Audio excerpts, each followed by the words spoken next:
১৩২টি কক্ষ, ৪১২টি দরজা, ১৪৭টি জানালা, ৩৫টি ওয়াশরুম এবং ৮টি সিঁড়ি নিয়ে গঠিত এই বাড়ি যুক্তরাষ্ট্রের প্রেসিডেন্টের বাসভবন ও অফিস। এর নিরাপত্তা ব্যবস্থা এতই শক্তিশালী যে এটি বিশ্বের অন্যতম সুরক্ষিত বাড়ি বলে বিবেচিত। সাদা রঙের বিশাল এই বাড়ি, যার নাম হোয়াইট হাউস। এই বাড়িতে রয়েছে সিক্রেট টানেল, পারমাণবিক হামলা ঠেকানোর জন্য বাংকার, প্রশিক্ষিত স্নাইপার, আধুনিক ডিফেন্স সিস্টেম এবং আকাশ পাহারা দেয়া সারফেস টু এয়ার মিসাইল ও মিলিটারি রাডার। পুরো ভবনটি ১৩ ফুট উঁচু ও ৩৫০০ ফুট দীর্ঘ বিস্ফোরণ প্রতিরোধী কংক্রিটের দেয়াল দিয়ে ঘেরা। প্রতিটি জানালায় বসানো হয়েছে বুলেট প্রুফ কাঁচ।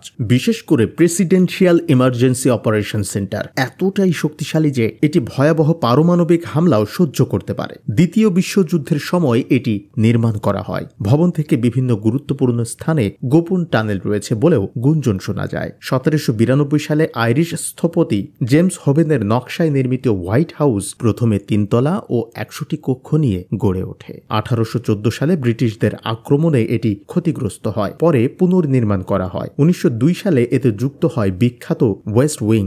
১৯৪৮ সালে ভবনটি সংস্কার করেন president Harry Truman. West Wing এ রয়েছে প্রেসিডেন্টের কাজের জন্য বিখ্যাত Oval Office, cabinet room, press briefing room এবং সিচুয়েশন রুম। এখান থেকেই বারাক ওবামা থেকে জর্জ ডব্লিউ বুশ সহ অনেক প্রেসিডেন্ট নিয়েছেন বড় বড় সামরিক ও কৌশলগত সিদ্ধান্ত। হোয়াইট হাউস শুধু মার্কিন প্রেসিডেন্টের বাসভবন নয়, এটি যুক্তরাষ্ট্রের ইতিহাস গড়া গুরুত্বপূর্ণ সিদ্ধান্তগুলোর কেন্দ্রবিন্দু। যুদ্ধ, শত্রুদের হুমকি ও রাজনৈতিক চাপের মধ্যেও এটি অক্ষত থেকেছে। এটি যুক্তরাষ্ট্রের ক্ষমতা ও ইতিহাসের এক অনন্য প্রতীক।